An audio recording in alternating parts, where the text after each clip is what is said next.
then at least you're practicing the right things and not spending too much time practicing the wrong things.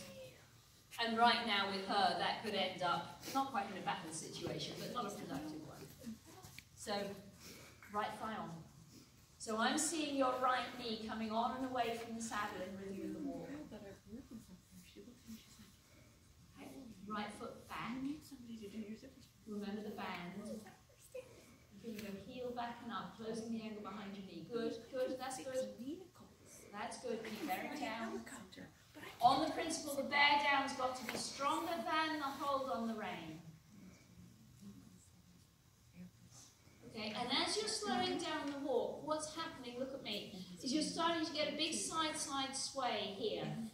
You don't want that to happen. It's got to be as if you were in a corset that stops you swaying side-side. And the movement of your C-bones is more a from the back to the front, they walk along kind of movement. My lungs work full. Sorry? My lungs work full. Okay, yes, that follows. So the more you think balloon breathe, the more that helps you just solidify yourself in place.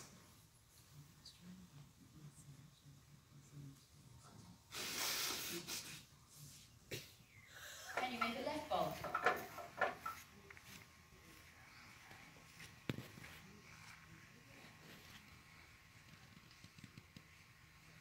Yes, no, or don't know. Oh, sorry, I thought you were just having. So, no, can you make a left bolt? Yeah. So that's a question that we'd love an answer. Yeah. Yes. Convincing there? Yes. Yes. Okay. How's about the right bolt? And I think this is where it comes with that neural connection. Very difficult to make decision level.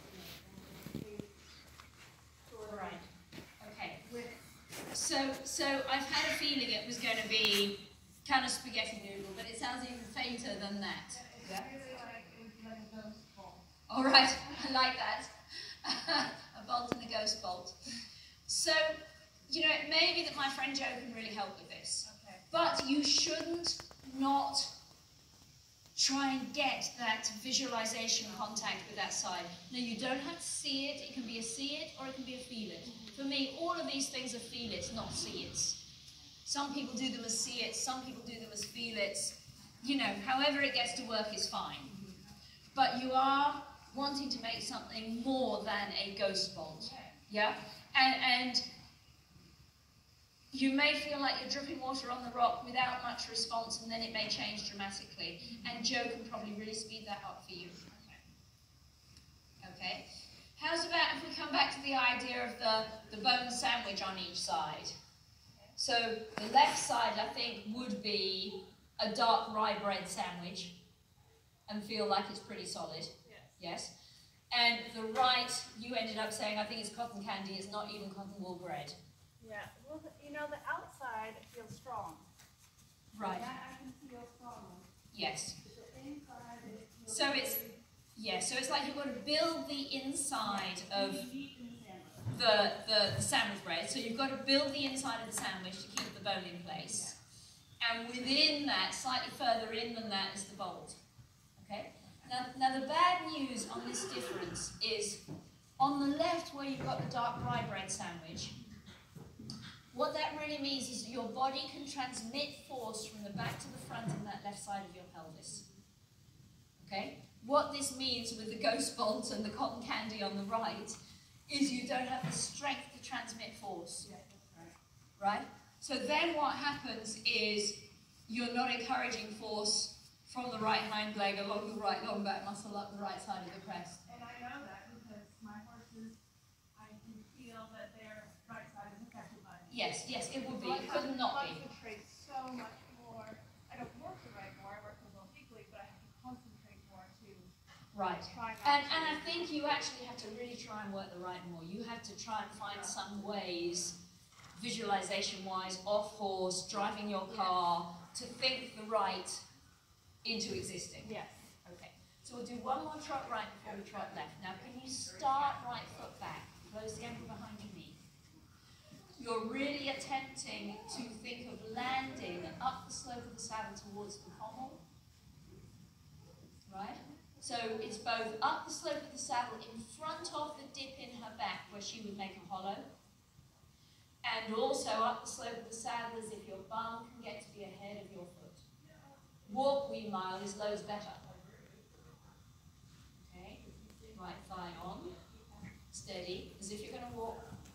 Really rise and sit. Tuck your tail on the landing.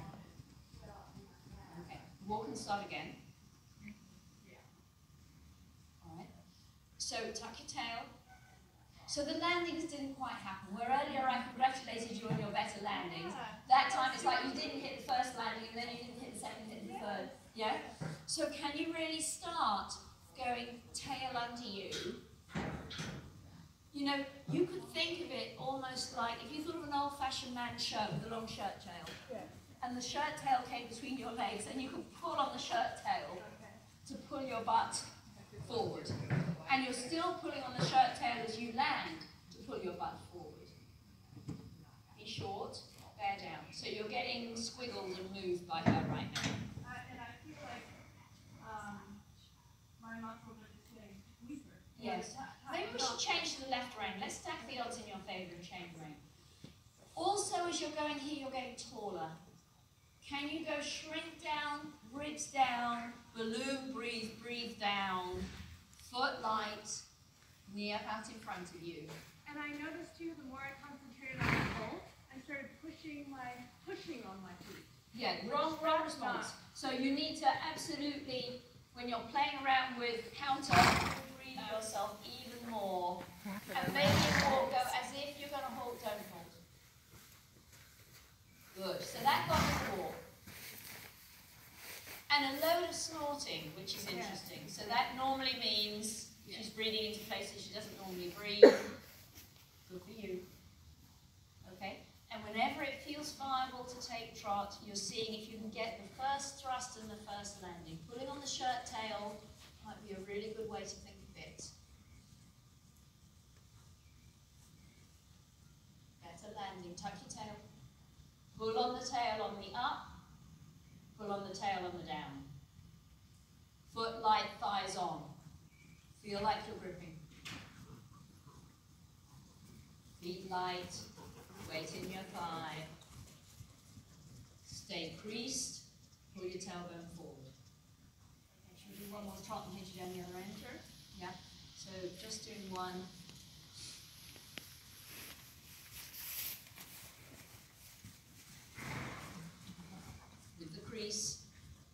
Pulling your tail forward as you rise, pulling it forward as you sit. Foot light, weight in your thighs. Really narrow in and grip. Crease, land, grip. Foot light. Crease, land. Keep gripping. Foot light. Okay. All right. Walk and head yourself down the other end. That's a place where I can say that's right. That's correct. Yeah, and I don't think we can get that this way. She switched too fast. But we've got a chance of getting it the other way. I did the other day. I just took the fishbowl and stabbed it and all that. Be short. You be really short, balloon breathe. So you've got to take her. It's just kind of on the borderline of taking you. So can you slow everything down and you take her? And if you need to, you go as if you're going to hold. Don't hold. Good. Still bearing down. That's it.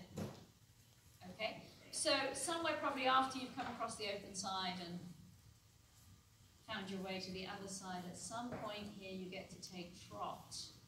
Thinking, can the first rise and the first landing crease? Okay? Tuck your tailbone as you land. Thighs on, can you pull yourself towards the front of the saddle? Closer. Walk over here and hold. Actually, I can do this. Alright, now just, I think we can only do this still. But let's just see standing still. Can you lift this under your thumb, maybe? I need to get it around the back. It's going to be a bit, oops.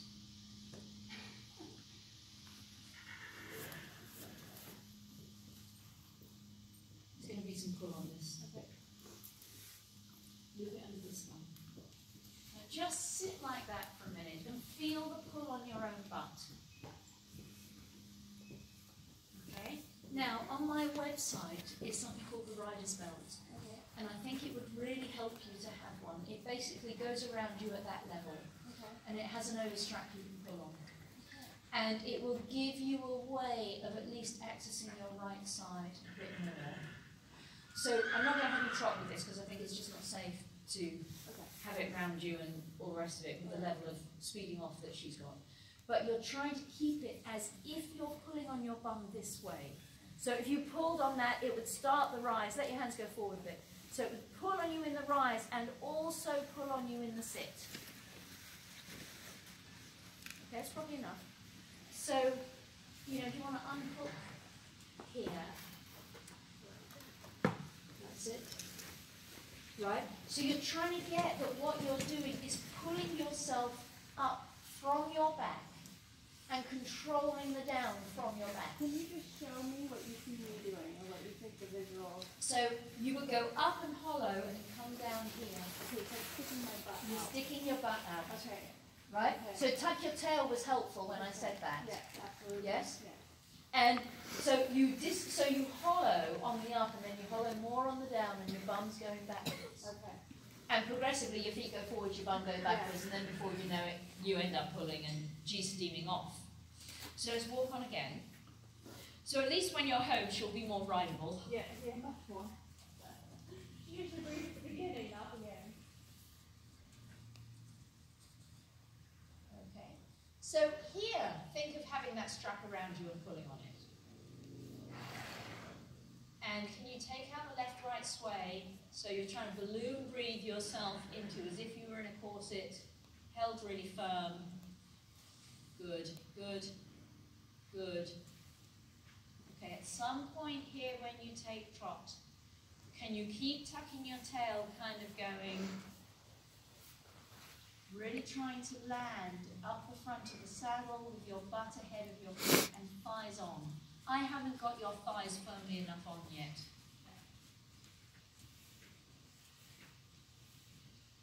So that's good you taking her, good into trot. Landing, tailbone under. Like you're pulling on the strap. Foot light grip, crease, pull on the strap and land. Really tuck your tail and you draw yourself butt ahead of feet up to the pommel. Better. Better. Okay, walk again. Okay, just walk around the open side here, take trot somewhere over there and trot one last time. So it's like you're trying to find enough strength in the back of your pelvis to really draw it forward. Okay. Slow the legs. Think, pull on that strap as you slow the legs. Balloon breathe in a corset. Good. Okay. From the slow walk you trot. First rise as if you pull on the strap. First sit as if you pull on the strap. Good. Really tuck your tail. Pull your bum to the front. As if you could pull your bum to being ahead of your feet. Good. Keep creased. Foot light weight in your thighs. Pull your bum to ahead of your feet. Land. Tuck your tail, land. Better landings. Okay, walk. We get to finish there. Yeah. So you're getting closer. So it's going to be a lot easier for you to work this out when you're home and she's not so speedy. Not that. Right? I think the rider's belt would really help you. I think talking to Joe just might be life-changing. And I can actually, I have a Franklin method band as well. Uh-huh. And I remember Allison doing some exercises with me too with the hips that I kind of stopped doing. Right. They That probably would be good. focus in there. Yes. And I think But, you know, take time when you're driving. Take time driving home to kind of go, can you make a connection? Can you find more than a ghost bolt?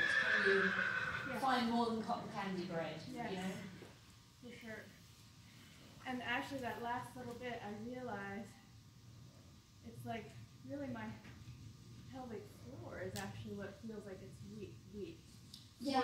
For me to pull it level, it seems like it's like Pelvic floors are quite a big deal and they have a big bearing on the whole thing. Yeah. They So do. I thought if I can think of that being level, Yes. It helped me. So it's almost like it would slope down and back and get too long. Yes. Yeah, it has to be a little bit stronger, and there are some good Franklin pelvic floor exercises too. Yeah. Okay, Thank good for you. Very Thank much. you, Kane. Good luck. Hope I'll see you somewhere. Yes, for sure.